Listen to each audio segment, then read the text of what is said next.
안녕하세요. 저는 데릭 오스본입니다. 캐나다에서 내과 전문의로 일하고 있어요.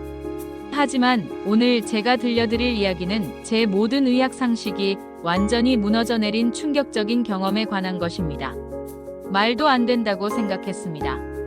그런데 그 노인은 살아 있었습니다. 20년 전 그는 시한부 판정을 받았죠. 폐암 사기, 생존 불가능이라는 진단을 받았어요. 그런데 왜 아직도 그렇게 건강할까요? 캐나다 의사인 제가 한국 시골에서 완전히 무너졌습니다. 병원 기록상으로는 이미 죽었어야 할 사람이 농사일을 하며 웃고 있었거든요. 믿기 어려운 현실이었어요. 의료 선진국에서 온 제가 가진 모든 자부심과 확신이 한순간에 산산조각 났어요. 제가 무시했던 한국의 전통 방식 앞에서 속수무책이 됐거든요. 그 노인이 저에게 한 말이 아직도 귀에 맴돌아요. 당신은 나를 고치러 왔지만 나는 이미 낫고 있었습니다라고 하시더라고요. 그 순간 저는 정말 부끄러웠어요. 현대의학으로도 설명할 수 없는 기적을 목격했을 때 제가 얼마나 오만했는지 깨달았거든요. 진짜 의사는 누구인지 스스로에게 질문하게 됐어요. 이건 제가 직접 겪은 일입니다. 믿기 어려우시겠지만 모든 게 사실이에요. 그날의 충격적인 이야기를 지금부터 들려드리겠습니다. 저는 토론토 대학 의과대학을 졸업한 내과 전문의입니다. 현재 국제보건 NGO 파견으로 한국에서 의료봉사를 하고 있어요. 하지만 지금 제가 마주한 상황은 제 모든 의학 지식을 뒤흔들고 있었어요. 의료 선진국 출신으로서 아시아, 특히 한국의 전통 방식에 대해서는 솔직히 회의적이었어요. 한의학이나 민간요법 같은 건 과학적 근거가 부족하다고 생각했거든요. 개인적으로는 더욱 트라우마가 있었어요. 어릴 때 아시아계 할머니가 계셨는데 현대의학을 거부하고 주술과 민간요법만 믿다가 돌아가셨거든요. 그 기억 때문에 비과학적 치료법에 대해서는 거부감이 컸어요. 그런데 지금 제가 서 있는 이 강원도 깊은 산골에서 정말 믿을 수 없는 일을 목격하고 있었어요. 병원 기록상 20년 전에 이미 죽었어야 할 노인이 웃으며 농사일을 하고 있는 거였어요.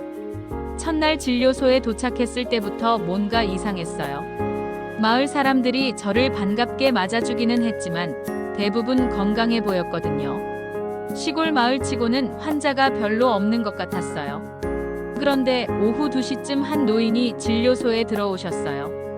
마을 사람들은 천복 어르신이라고 부르더라고요. 80대 정도로 보이는 분이셨는데 정말 건강해 보였어요. 저는 예의상 간단한 검진을 권했어요.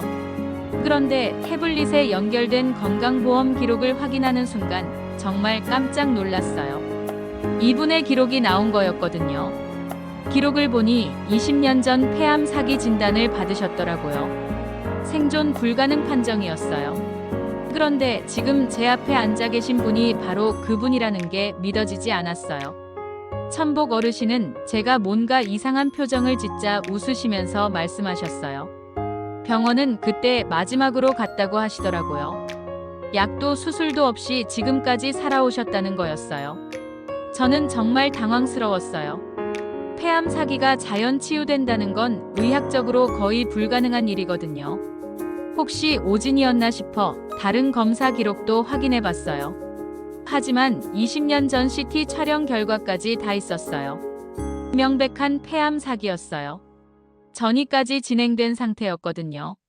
당시 의사들이 길어봐야 6개월이라고 했다는 기록도 있었어요.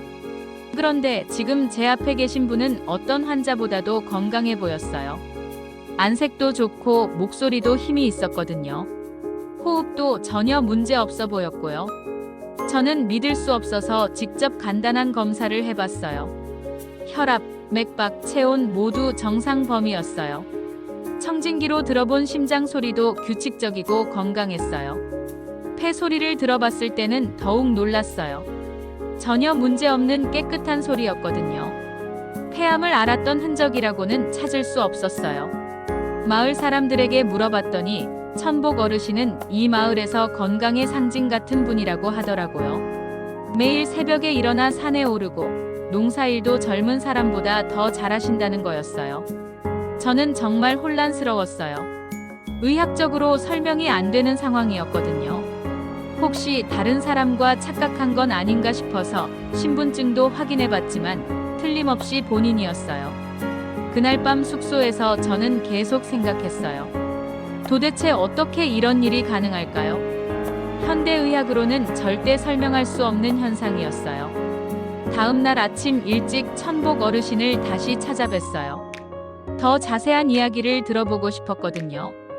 어르신은 마당에서 텃밭일을 하고 계셨는데 정말 80대 맞나 싶을 정도로 기운이 넘쳤어요. 저는 조심스럽게 20년 전 병원 기록에 대해 물어봤어요. 어르신은 별로 놀라지 않으시더라고요. 그때 일을 생생하게 기억하고 계셨어요. 의사들이 길어야 6개월이라고 했지만 저는 믿지 않았다고 하시더라고요. 병원 치료보다는 자연 치유를 선택하셨다는 거였어요. 저는 분노가 치밀어 올랐어요. 그럴 리가 없습니다. 스스로 치료했다고요라고 반박했어요. 폐암 사기가 자연 치유된다는 건 의학적으로 말이 안 된다고 설명했어요. 하지만 어르신은 차분하게 말씀하셨어요. 산에서 나는 약초와 햇빛, 맑은 물, 그리고 조상의 지혜를 믿고 살았다고 하시더라고요. 마을 사람들도 한 목소리로 증언했어요. 천복 어르신이 어떻게 살아오셨는지 모두 알고 있다는 거였어요. 병원 치료 한 번 받지 않고도 완전히 건강해지셨다고 했어요. 저는 그런 말들을 도저히 믿을 수 없었어요. 현대의학을 부정하는 것 같아서 더욱 화가 났거든요. 과학적 근거 없는 미신이라고 생각했어요. 하지만 어르신의 생체 데이터는 부정할 수 없었어요. 제가 직접 측정한 모든 수치가 완벽하게 정상이었거든요. 아니, 정상을 넘어서 이상적인 수준이었어요. 특히 폐활량이 놀라웠어요. 80대 노인치고는 믿을 수 없을 만큼 좋았어요. 젊은 사람보다도 나을 정도였거든요. 혈액 검사를 위해 체열을 했는데 혈관 상태도 정말 좋았어요. 동맥 경화의 흔적도 없었고 혈색도 건강했어요. 검사 결과가 나왔을 때 저는 정말 말문이 막혔어요. 모든 수치가 완벽했거든요. 암 지표는 물론이고 다른 모든 항목도 정상 범위 안에 있었어요. 간 기능, 신장 기능, 심장 기능 모두 나이를 고려하면 놀라운 수준이었어요. 만성질환의 징후도 전혀 찾을 수 없었어요. 저는 혹시 검사 과정에서 실수가 있었나 싶어서 다시 한번 확인해 봤어요. 하지만 결과는 똑같았어요. 어르신은 제가 당황하는 모습을 보시고 웃으시더라고요. 놀랄 것도 없다고, 자신은 그저 자연의 법칙을 따라 살았을 뿐이라고 하시면서요. 그날 오후 어르신의 하루 일과를 따라다녀 봤어요. 새벽 5시에 일어나서 산에 오르시는 것부터 시작해서 모든 걸 지켜봤어요. 산에서 약초를 캐고 맑은 공기를 마시며 명상을 하시는 모습이 정말 인상적이었어요. 그리고 직접 기른 채소로 아침을 드시더라고요. 하루 종일 몸을 움직이시면서도 전혀 지치는 기색이 없었어요. 오히려 저보다 더 활기찬 것 같았어요. 저는 점점 혼란스러워졌어요. 의학적으로는 설명이 안 되지만 현실은 명백했거든요. 이분은 정말 건강했고 행복해 보였어요. 사흘째 되던 날 저는 더 이상 참을 수 없었어요. 천복 어르신께 직접 따져 물어보기로 결심했어요. 과학적으로 설명이 안 되는 일이라고 말씀드렸어요. 어르신은 조용히 웃으시면서 말씀하셨어요.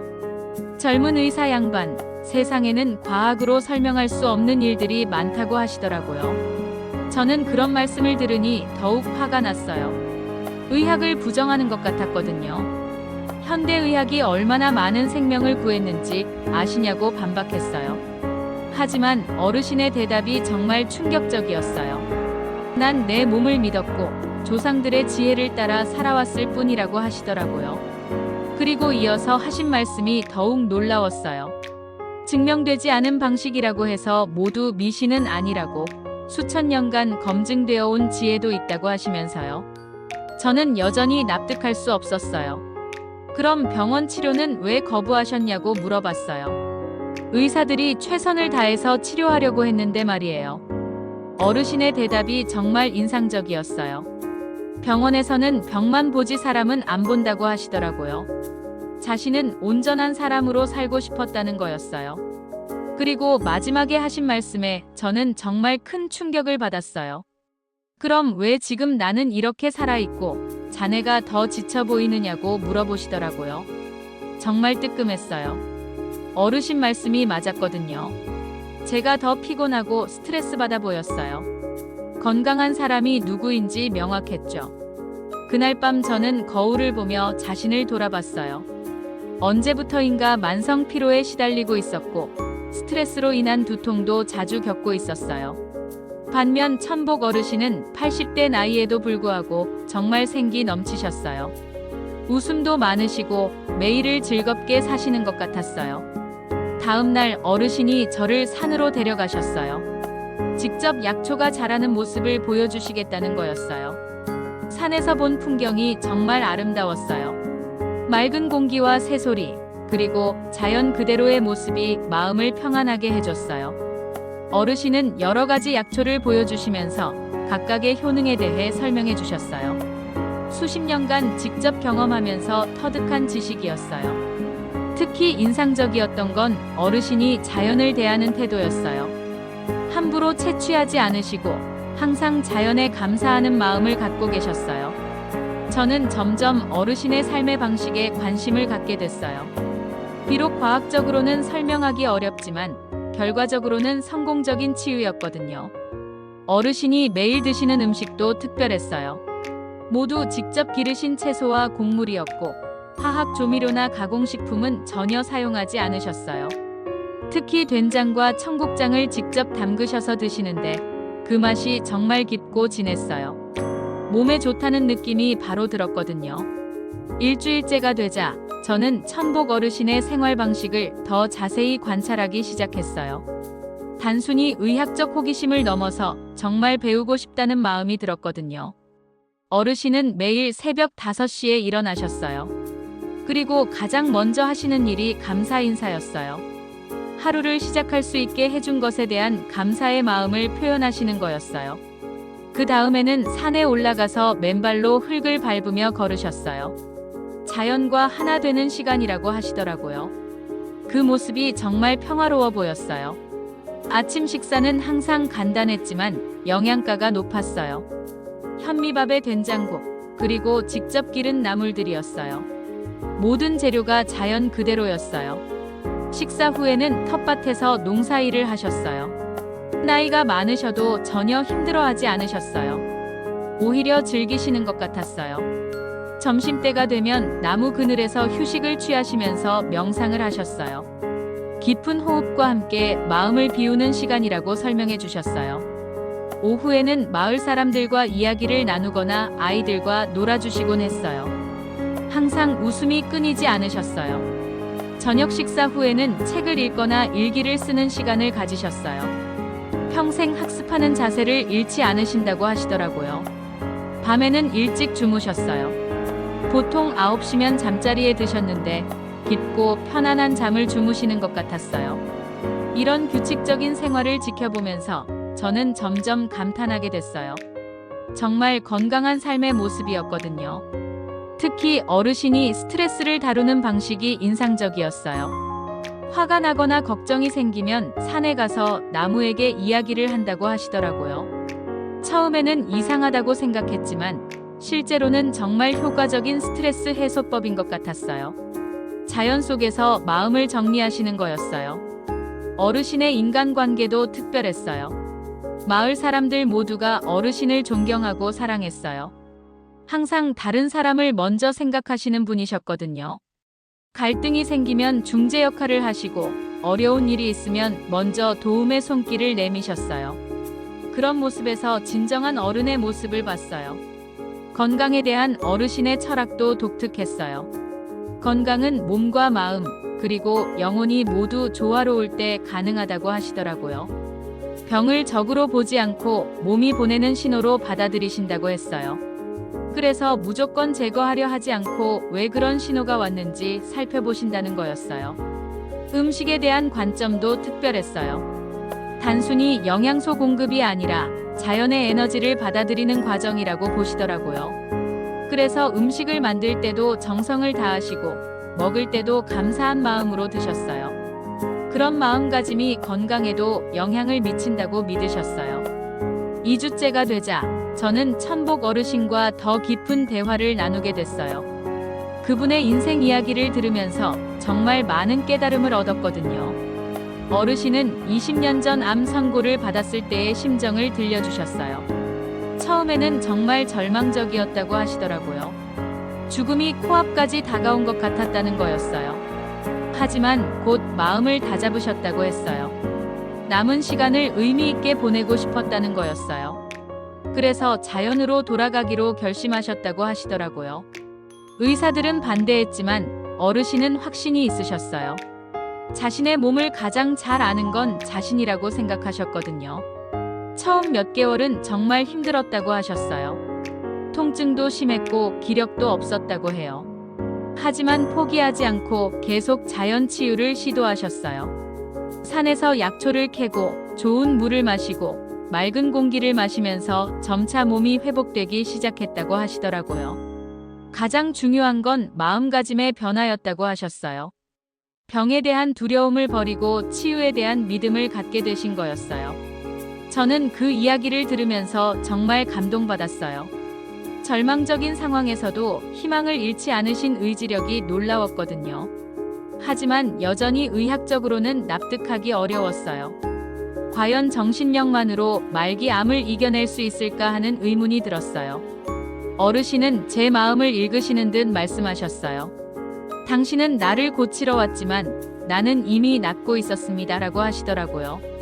그 말씀에 정말 큰 충격을 받았어요. 제가 치료해드리려고 왔는데 오히려 제가 배우고 있는 상황이었거든요. 어르신은 계속해서 말씀하셨어요.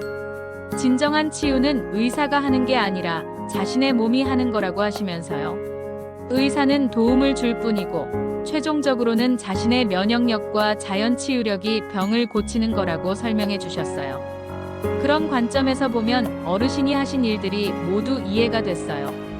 자연 속에서 스트레스를 줄이고 좋은 음식을 드시고 긍정적인 마음가짐을 유지하신 게 모두 자연 치유력을 높이는 방법이었거든요. 현대의학에서도 스트레스가 면역력을 떨어뜨린다는 건 잘 알려진 사실이에요. 어르신은 그것을 직관적으로 알고 계셨던 거죠. 또한 좋은 영양 상태와 규칙적인 운동이 건강에 중요하다는 것도 의학적으로 증명된 사실이에요. 어르신의 생활 방식이 그런 조건들을 모두 만족시키고 있었어요. 마음의 평안과 긍정적 사고가 치유에 미치는 영향도 최근 연구에서 많이 밝혀지고 있어요. 어르신은 그런 것들을 이미 실천하고 계셨던 거예요. 결국 어르신이 하신 건 기존 의학을 부정한 게 아니라 보완한 것이었어요. 현대의학이 놓치기 쉬운 부분들을 채워주신 거였죠. 저는 그제야 이해할 수 있었어요. 왜 어르신이 이렇게 건강하실 수 있었는지, 그리고 제가 왜 이렇게 감동받고 있는지 말이에요. 어느 날 마을에서 작은 축제가 열렸어요. 천복 어르신이 직접 만드신 음식들을 마을 사람들과 나누는 자리였어요. 저도 초대받아 참석하게 됐어요. 어르신이 준비하신 음식들이 정말 다양했어요. 된장국, 청국장, 여러 가지 나물, 그리고 직접 지으신 현미밥까지 모든 게 자연 그대로였어요. 처음에는 솔직히 좀 거부감이 들었어요. 서구식 음식에 익숙한 제게는 냄새나 맛이 낯설었거든요. 특히 청국장은 정말 강한 냄새 때문에 망설여졌어요. 하지만 어르신이 정성스럽게 권해주셔서 조금씩 맛을 봤어요. 그런데 신기하게도 먹으면 먹을수록 입맛이 변하더라고요. 된장국의 깊고 진한 맛이 몸속으로 스며드는 느낌이었어요. 그리고 청국장도 처음엔 거부감이 들었지만 먹고 나니 속이 편안해지는 걸 느낄 수 있었어요. 현미밥은 백미와는 완전히 다른 식감이었지만 씹을수록 고소한 맛이 났어요.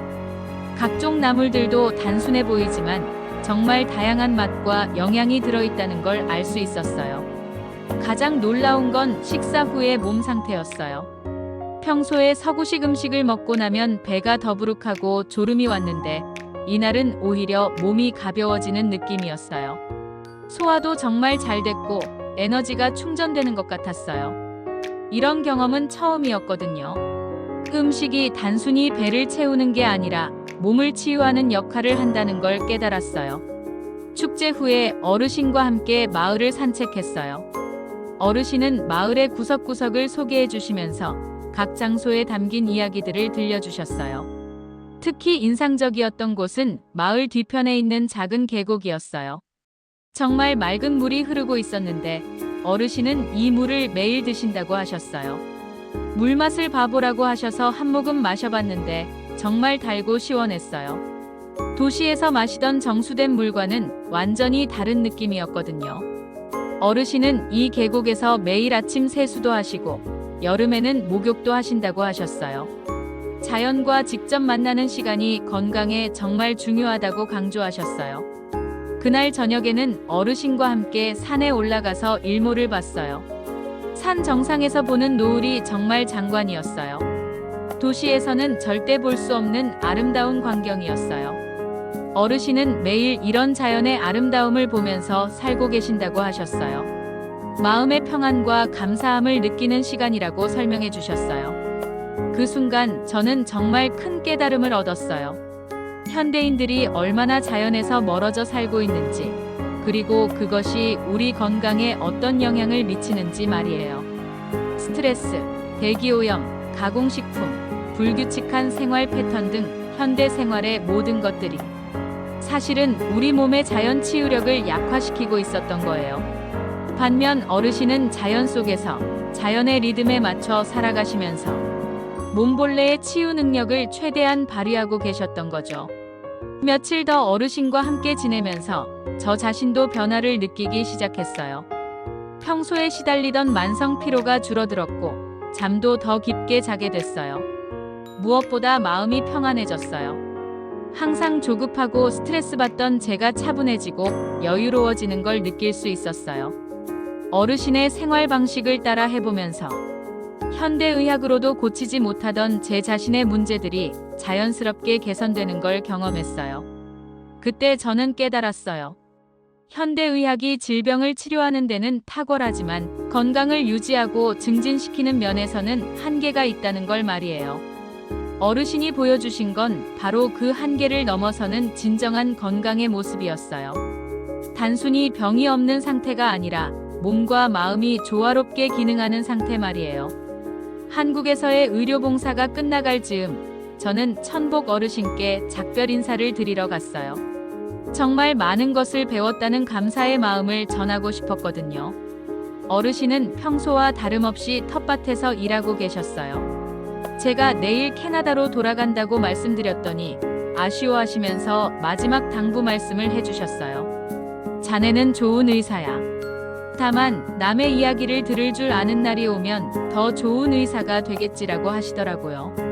그 말씀에 정말 큰 울림을 받았어요. 그동안 저는 의사로서 환자들을 진료할 때 증상만 보고 진단을 내리는데 급급했어요. 환자가 어떤 마음으로, 어떤 환경에서 살고 있는지는 별로 관심을 두지 않았거든요. 하지만 어르신을 통해 깨달았어요. 진정한 치료는 환자의 몸뿐만 아니라 마음과 생활 전반을 이해할 때 가능하다는 걸 말이에요. 저는 어르신 앞에서 무릎을 꿇었어요. 그리고 진심으로 사과했어요. 처음에 어르신의 말씀을 무시하고 오만하게 굴었던 것에 대해서요. 어르신은 저를 일으켜 세우시면서 괜찮다고 하셨어요. 젊은 의사가 배우려는 마음을 갖는 것만으로도 충분하다고 위로해 주셨어요. 하지만 저는 눈물이 멈추지 않았어요. 제가 얼마나 편견에 사로잡혀 있었는지, 얼마나 다친 마음을 갖고 있었는지 깨달았기 때문이었어요. 의학을 공부하면서 과학적 근거만을 중시하다 보니 수천 년간 축적된 전통 지혜를 무시해왔던 거예요. 그것이 얼마나 오만한 태도였는지 뼈저리게 느꼈어요. 어르신은 마지막에 정말 중요한 말씀을 해주셨어요. 의학의 목적은 병을 고치는 것이 아니라 사람을 살리는 것이라고 하시더라고요.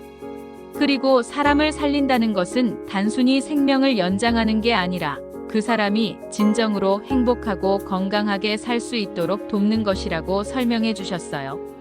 저는 그제야 이해할 수 있었어요. 제가 지금까지 추구해온 의학이 얼마나 일면적이었는지, 그리고 진정한 치료가 무엇인지 말이에요. 치료하러 왔다가 오히려 치유받고 돌아가는 아이러니한 상황에 감정이 북받쳤어요. 제가 의사가 된 이유를 다시 생각하게 됐어요. 처음 의사가 되겠다고 결심했을 때는 정말 순수하게 사람들을 도우고 싶었어요. 하지만 언제부턴가 기술과 지식에만 매달리게 됐던 것 같아요. 어르신은 제게 진정한 의사의 모습을 보여주셨어요. 환자를 한 사람의 인격체로 존중하고 그 사람의 이야기에 귀 기울이는 것이 치료의 시작이라는 걸 가르쳐 주셨어요. 캐나다로 떠나는 날 아침, 마을 사람들이 모두 나와서 배웅해 주셨어요. 짧은 시간이었지만 정말 많은 사랑을 받았다는 걸 느낄 수 있었어요. 천복 어르신은 마지막까지 건강한 모습으로 손을 흔들어 주셨어요. 그 모습을 보면서 저는 다시 한번 다짐했어요. 진정한 의사가 되겠다고 말이에요. 비행기 안에서 지난 한 달을 돌아보니 정말 많은 변화가 있었어요.